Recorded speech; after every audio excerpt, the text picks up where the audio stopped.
ना पूछो जमाने से कि क्या हमारी कहानी है, हमारी पहचान तो यही है दोस्तों कि हम हिंदुस्तानी हैं। आदरणीय प्रधानाचार्य जी, अध्यापकगण एवं मेरे प्यारे मित्रों, आप सभी को मेरा सुप्रभात और इस आजादी के अमृत महोत्सव की ढेर सारी शुभकामनाएं। मेरा नाम अद्या सिंह है और आज मैं आप सभी के समक्ष इस शुभ अवसर पर एक छोटा सा भाषण प्रस्तुत कर रही हूँ। 15 अगस्त 1947 को हमारा भारत देश अंग्रेजों के शासन से मुक्त हुआ था। आधी रात का वक्त था जब देश की घड़ियों में 12 बज रहे थे। पूरी दुनिया सो रही थी पर भारत जाग रहा था। बरसों से जिस सुबह का इंतजार यह देश कर रहा था, वह सुबह उस रात के बाद आने वाली थी। एक युग का अंत हो रहा था। भारत अब एक नए युग में प्रवेश कर रहा था। भारत अब स्वतंत्रता की नई सुबह के साथ उठने को था।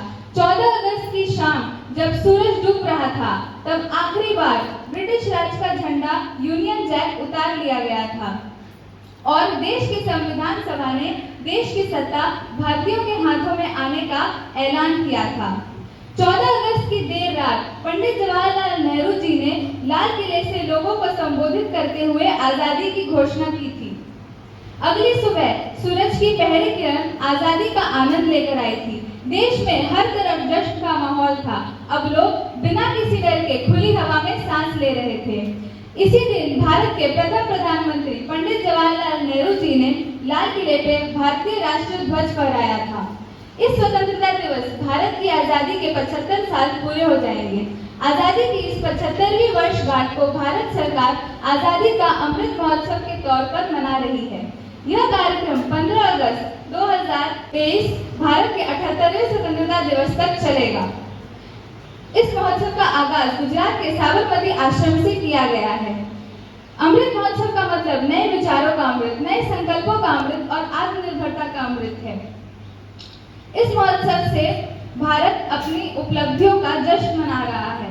यह आजादी जिसे आज हम जीते हैं यूं ही नहीं मिली है, कई वर्षों के संघर्ष के बाद मिली है, कई आहुतियों के बाद मिली है और इसमें सबसे पहली आहुति थी मंगल पांडे की, जिन्होंने स्वतंत्रता के पहले संग्राम का आगाज किया था।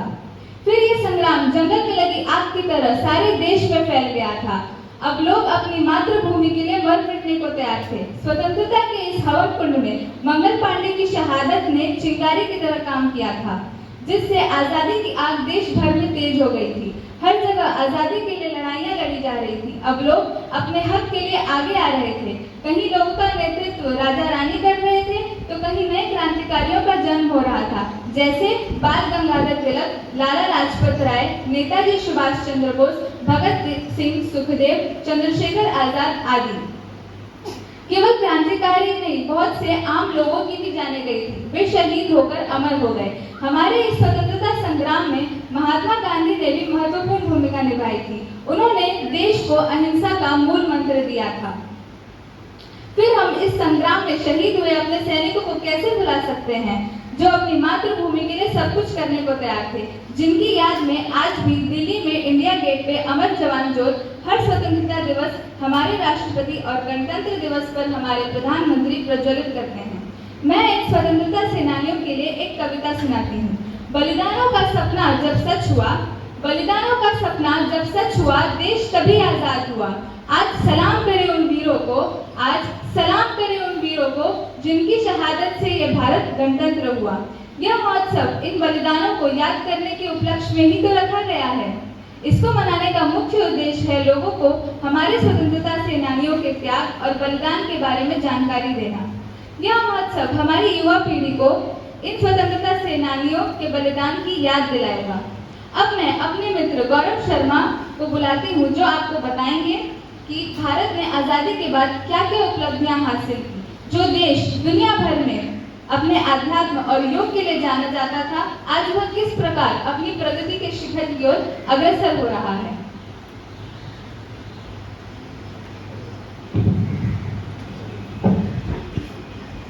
नमस्ते, सुप्रभात प्रधानाध्यापक जी, शिक्षकगण, मुख्य अध्यापक और मेरे सभी मित्रों।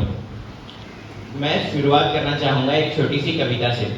तीन रंग का नहीं ये वस्त्र, तीन रंग का नहीं ये वस्त्र, यह ध्वज देश की शान है, हर भारतीय के दिल का यह स्वाभिमान है। यही है गंगा, यही हिमालय, यही है गंगा, यही हिमालय, यही हिंद की जान है, और तीन रंगों में रंगा हुआ हमारा हिंदुस्तान है। यह तो हुई आजादी से पहले की बात, पर देश जब स्वतंत्र हुआ तो देश ने स्वतंत्र आकाश में ऊंची उड़ान भरी। कहीं से अब्दुल कलाम तो कहीं से मिल्खा सिंह जैसे धुरंधरों का उद्गम हुआ, जिन्होंने देश को ऊंची बुलंदियों ऊंचाइयों तक पहुंचाया। भारत ने आज 75 वर्ष पूर्ण कर लिए हैं अपनी स्वतंत्रता के इस उपलक्ष्य में भारत सरकार आजादी का अमृत महोत्सव मना रही है। अमृत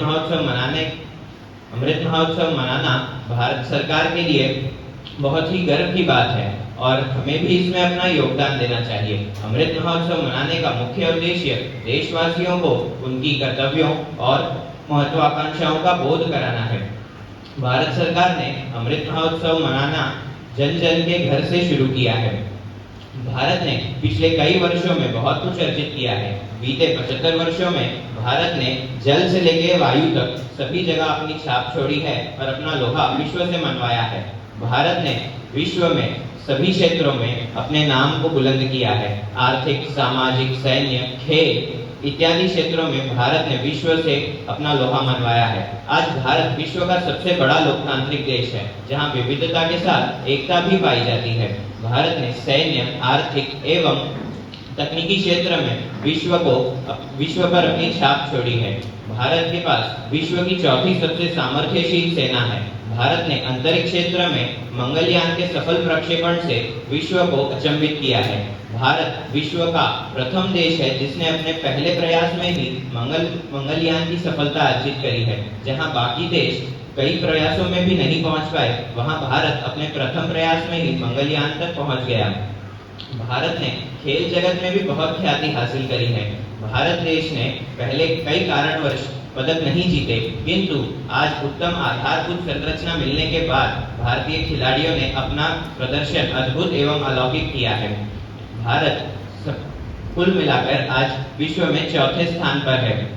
भारत का सबसे खेल प्रदर्शन में सबसे अच्छा और उत्तम भारत का सबसे अच्छा उदाहरण खेल प्रदर्शन में कॉमनवेल्थ खेल प्रतियोगिता है, जो कुछ ही दिन पहले समाप्त हुई, जिसमें भारत ने कुल मिलाकर 61 पदक जीते, जिसमें 22 स्वर्ण, 16 चांदी और 23 कांस्य पदक थे।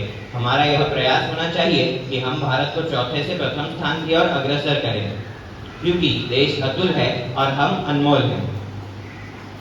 दे सलामी इस तिरंगे को, दे सलामी इस तिरंगे को, जिससे तेरी शान है। सर हमेशा ऊंचा रखना इसका, सर हमेशा ऊंचा रखना इसका, जब तक दिल में जान है। जय हिंद, जय भारत।